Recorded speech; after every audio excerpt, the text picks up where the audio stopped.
12 నియోజకవర్గాల్లోని అభివృద్ధికి సంబంధించిన సంక్షేమ కార్యక్రమాలకు సంబంధించిన రివ్యూని నాతో పాటు సహచర మంత్రివర్యురాలు సోదరిమణి సీతక్క గారు, సీఎం అడ్వైజర్ వేము నరేందర్ రెడ్డి గారు, గౌరవ శాసనసభ్యులు, శాసన మండలి సభ్యులు, పార్లమెంటు సభ్యులు, కార్పొరేషన్ సభ్యులు, మున్సిపల్ వరంగల్ కార్పొరేషన్ చైర్మన్ గారు, గౌరవ జిల్లా కలెక్టర్ గారు, కలెక్టర్లు, మున్సిపల్ కమిషనర్ గారు, ఇంకా అందరికీ నూతన సంవత్సర శుభాకాంక్షలతో పాటు అడ్వాన్స్ గా సంక్రాంతి శుభాకాంక్షలు తెలుపుకుంటూ రాష్ట్ర ప్రభుత్వం, ప్రజా ప్రభుత్వం, గౌరవ ముఖ్యమంత్రి రేవంత్ రెడ్డి గారి నాయకత్వంలో ఏవైతే అభివృద్ధి సంక్షేమ కార్యక్రమాలు రాష్ట్ర వ్యాప్తంగా జరుగుతున్న వాటిలో భాగంగా హైదరాబాద్ తర్వాత అంత మహానగరంగా అదే దిశలో వరంగల్ను కూడా అభివృద్ధి చేయాలని ఈ రాష్ట్ర ప్రభుత్వం దృఢ సంకల్పంతో ఉన్న సంగతి మీకు తెలియంది కాదు. ప్రధానంగా ఈ ప్రభుత్వం గౌరవ ముఖ్యమంత్రి రేవంత్ రెడ్డి గారి ఆలోచనలకు అనుగుణంగా వరంగల్లో ఎయిర్పోర్టుకు సంబంధించిన ల్యాండ్ ఎక్విజిషన్ కార్యక్రమం మా రెవెన్యూ శాఖ అధికారులు, గౌరవ కలెక్టర్ గారు, వారి టీం అంతా కష్టపడి ఆ కార్యక్రమాన్ని గడిచిన కొన్ని రోజుల క్రితం ల్యాండ్ ఎక్విజిషన్ కార్యక్రమాన్ని పూర్తి చేసినందుకు రాష్ట్ర ప్రభుత్వ పక్షాన మా అధికారుల్ని మనస్ఫూర్తిగా అభినందిస్తున్నాను. ఎయిర్పోర్టుతో పాటు అండర్ డ్రైనేజీ సిస్టమ్ ఏదైతే ఉందో, గౌరవ ముఖ్యమంత్రి గారు వరంగల్ వచ్చినప్పుడు 4,000 కోట్ల పైచీలకు అడ్మినిస్ట్రేషన్ అప్రూవల్ ఆనాడు ఇవ్వటం జరిగింది. దాంట్లో భాగంగా ఫేస్ మేనర్లో కోరు ప్రాంతంలో గడిచిన వర్షాకాలంలో వచ్చిన వరదలు ఎక్కడైతే ఎక్కువగా దెబ్బతిన్నాయో ఆ ప్రాంతాలని భవిష్యత్తు కాలంలో ఆ ప్రాంతంలో నివసించే వారికి ఇబ్బంది లేకుండా ఉండే విధంగా ఈ డ్రైనేజ్ వ్యవస్థని ఫస్ట్ ఫేజ్ లో రాబోయే వారం రోజుల లోపే ఫస్ట్ ఫేజ్ లో కొంత టెండర్లను పిలవటం జరుగుతుంది. దాంతో పాటు మౌలిక వసతుల్లో భాగంగా తాగునీరుకు సంబంధించింది సుమారు 560-570 కోట్లతో తాగునీరుకు సంబంధించిన సెక్టార్లో కూడా టెండర్లు పిలవటం జరుగుతుంది. దాని మీద కూడా పూర్తిగా సమీక్షించుకున్నాం. వీటితో పాటు ఏదైతే వరంగల్ పట్టణంలో ఒక అద్భుతమైన హాస్పిటల్ పూర్తి చేసి ఈ వరంగల్ ప్రాంతంలో ఉన్న ప్రజలకే కాకుండా ఈ పరిసర ప్రాంతాల్లో ఉండే జిల్లాల్లో ఉండే ప్రజలు హైదరాబాద్ తర్వాత హెల్త్ హబ్ గా వరంగల్ ఉన్న సంగతి మనకి తెలియంది కాదు.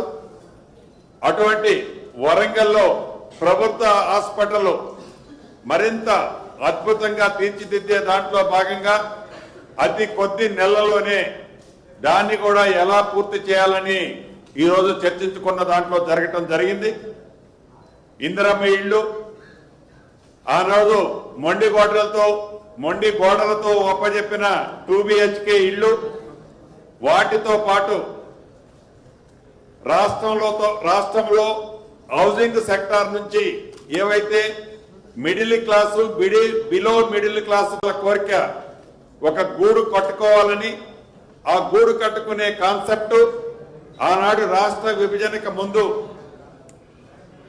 లైక్ కుక్కటపల్లి లాంటి హౌసింగ్ బోర్డు డిపార్ట్మెంట్ తో రాష్ట్ర ప్రభుత్వం హౌసింగ్ బోర్డు నుంచి కట్టించే కార్యక్రమాన్ని వరంగల్లో శ్రీకారం చుట్టే ఏర్పాట్లు కూడా యుద్ధ ప్రాతిపదిక మీద చేయాలని ఈరోజు ఈ సభలో ఆదేశాలు ఇవ్వటం జరిగింది. దీంతో పాటు వరంగల్ కి ఇన్నర్ రింగ్ రోడ్డుకు సంబంధించిన బ్యాలెన్స్ కొంత మిగిలిపోయి ఉంది.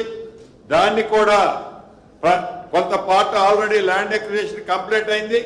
రిమైనింగ్ బ్యాలెన్స్ కూడా కంప్లీట్ చేసే కార్యక్రమాన్ని పూర్తి చేస్తూ అదే రకంగా భద్రకాళి టెంపుల్కి సంబంధించిన మాడు వీధుల పని వర్షాలు రావటం వల్ల ఆ భద్రకాళి ట్యాంక్ లో డీసిల్టైజేషన్ కానీ ఆ టెంపుల్ మాడు వీధులతో పాటు ఆ టెంపుల్ ని పునరుద్ధరించే దాంట్లో భాగంగా కొన్ని పనులు పెండింగ్ ఆగిపోయాయి. వాటికి సంబంధించింది కూడా ఎలా పూర్తి చేయాలని ఒక టైం లైన్ పెట్టుకొని పూర్తి చేసే కార్యక్రమాన్ని చర్చించుకొని ఈ ప్రెస్ మీట్ అయిన తర్వాత దాన్ని కూడా పరిశీలించడం జరుగుతుంది. మొత్తం మీద వరంగల్ ని హైదరాబాద్ తర్వాత నెక్స్ట్ క్యాపిటల్ గా ఏ దృష్టితో ఈ ప్రభుత్వం చూస్తుందో అదే రకంలో వరంగల్ పట్టణానికి అన్ని మౌలిక వసతులు కల్పించాలి, అన్ని రకాలుగా వరంగల్ ని అభివృద్ధి చేయాలి, అన్ని సెక్టార్ని ఇక్కడికి తీసుకురావాలి. ఆనాడు మధ్యలో వదిలేసిన కాకతీయ టెక్స్టైల్ పార్కును కూడా వరదలు వచ్చినప్పుడు అది ముంపుకి గురైతుంది, దాన్ని కూడా రివైవ్ చేసే దాన్ని కూడా చాలా క్షుణ్ణంగా ఈ రోజు డిస్కస్ చేసి దాన్ని కూడా ఆదేశాలు ఇవ్వటం జరిగింది.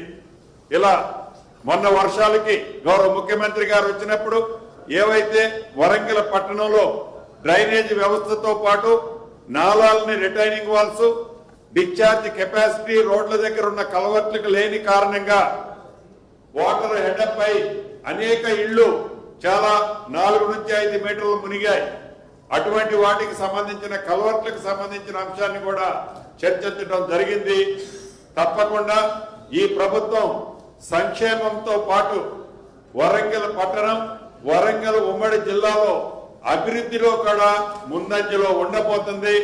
గౌరవ పెద్దలు కడియం శ్రీహరి గారు మిగతా మిత్రులు అడిగినట్లు ఒక మంచి క్రికెట్ స్టేడియంతో పాటు ఒక స్పోర్ట్స్ స్కూల్ను కూడా ఏర్పాటు చేసే కార్యక్రమానికి కూడా ఎలా చేయాలి అనేది నిర్ణయించే దానికి తగ్గ ఎస్టిమేట్స్ డిపిఆర్ ను కూడా ప్రిపరేషన్ చేయమని కూడా ఆదేశించడం జరిగింది.